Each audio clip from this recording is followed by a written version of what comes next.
50 KTRS. Let's get right to it. First of all, we apologize for those who are watching the Jeffersons on KPLR Channel 11.2. We interrupt this broadcast to bring you a local live broadcast of KTRS Radio right here, the Big 550 KTRS in St. Louis. We are on KPLR Channel 11.2, which is Channel 187 on your Charter Communications system. You can watch us there in all your HD glory. You can certainly watch us on your tablet or your phone or your laptop or desktop at stltoday.com. Go to the opinion tab. You can certainly watch us at ktrs.com. Don't forget to download our app, one radio station. It's a great app, works anywhere in the world. And, of course, anywhere else on a radio, 550 on your AM dial. Rachel Dolezal is the Spokane former head of the NAACP. We talked about it yesterday.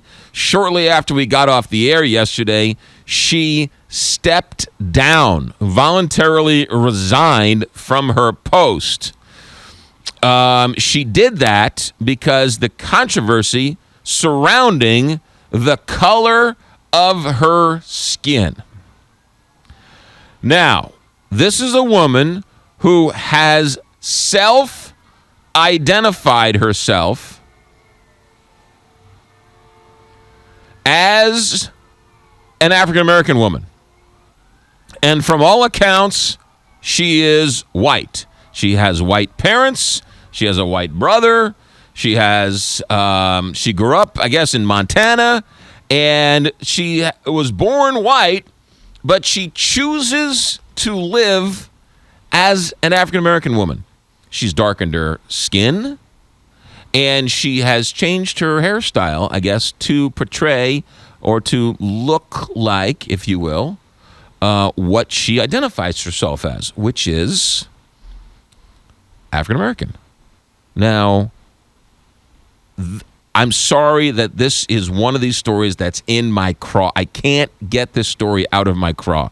This woman, I probably believe nothing of what this woman believes. Sounds to me like she is an ultra-liberal, ultra-liberal on many different issues. And I'm sure, maybe she's a Cardinal fan, or, maybe she likes baseball and we can sit and talk about this. But I don't know if I have too many things in common with this woman. But she is being discriminated against. And the only reason why she is being discriminated against is because of the color of her skin. She self-identifies as a black woman. Who else self-identifies themselves every single day? Well, Caitlyn Jenner self-identifies herself as a woman. Tiger Woods, a Filipino mom and an African-American dad, self-identifies as multi-racial, right? Multicultural.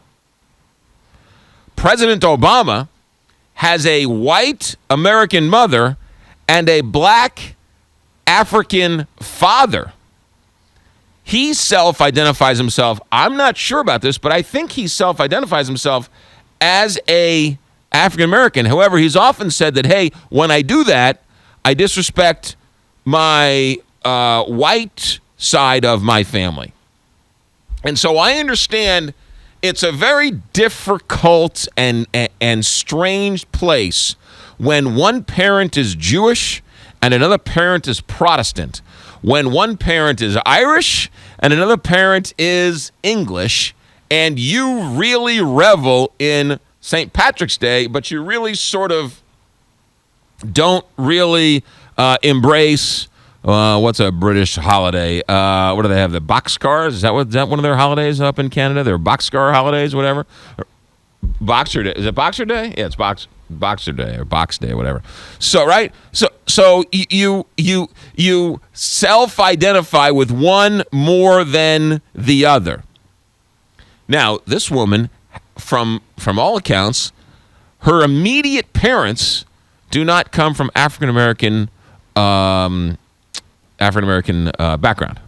It seems like it's almost like if somebody, remember the movie Dances Are with Wolves, when the Kevin Costner character all of a sudden starts to live amongst the Indians, right? And starts to speak Indian and starts to accept their culture and becomes part of the Indian culture and starts to wear the war paint and starts to wear the headdresses and starts to become Indian. However, the man's not Indian, but he's self-identified himself as an Indian. It brings up the question, what are you? You are what you say you are. And so this woman decided to wear her hair a certain way and to darken her skin. And because of that, some people, not all, but some people in the African American community are up in arms over this. She lied. How dare she? She didn't step down because she lied about her parents being black. She stepped down and she was forced out because she was white. That's the only reason why, that she was pretending to be black, and somehow that's offensive to somebody. That, by definition, is racist. This woman sounds like she was a fantastic candidate to be in charge of the Spokane office of the NAACP. She went to Howard. She experienced, while at Howard, discrimination. She spent a lifetime with interracial and biracial and post-racial studies and African-American studies, and wrote about the injustices of the African-American community. Sounds to me like she's the perfect spokesman and the perfect person to run the Spokane office. But because of the color of her skin, the community said no, and it was such an outcry that this woman can't do it. I think that is abhorrent. The only reason why this woman had to resign is the color of her skin.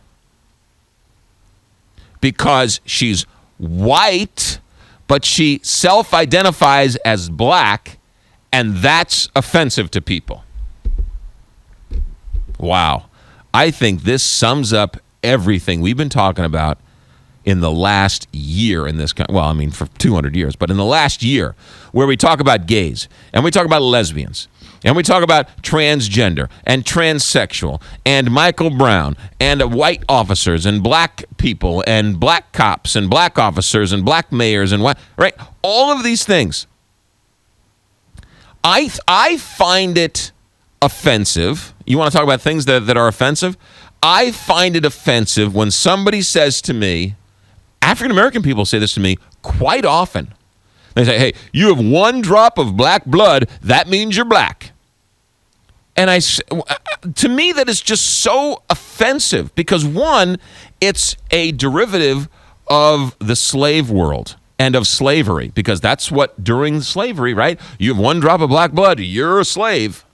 Okay? And so now, if you have one drop of black blood, you consider yourself a black person, and you live in the black world. Really? Do you live in the black world? What about the human world? What about the earth world? There is no black world. There's no white world. There's the world. And we better deal with the fact that we all live in it together. There is no black world. There's no white world. You might have a situation where you are in a predominantly African-American setting. You might find yourself in a predominantly white setting and 6,000 other variations of that.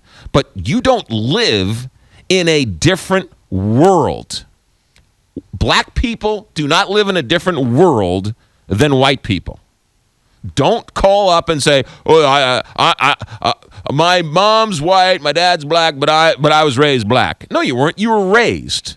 You happened to maybe embrace some of the traditions in the African American culture. I was raised by an Irish grandmother and an Irish grandfather who pretended to be Protestant. She would teach us all these Irish things and this and that, right? My other grandparents from the other side, we think were German. So we didn't have the German side of us. It doesn't mean I was raised in the Irish world. I was raised in the world where I had some Irish influences.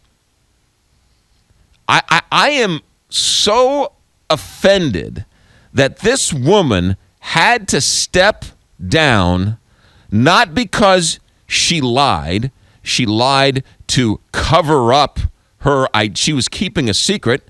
It's like Caitlyn Jenner lying about becoming a woman because it was a personal secret that she wanted to keep secret, so she covered it up. That's not a lie. When Superman dressed up as Clark Kent to hide his identity as Superman, was Clark Kent lying?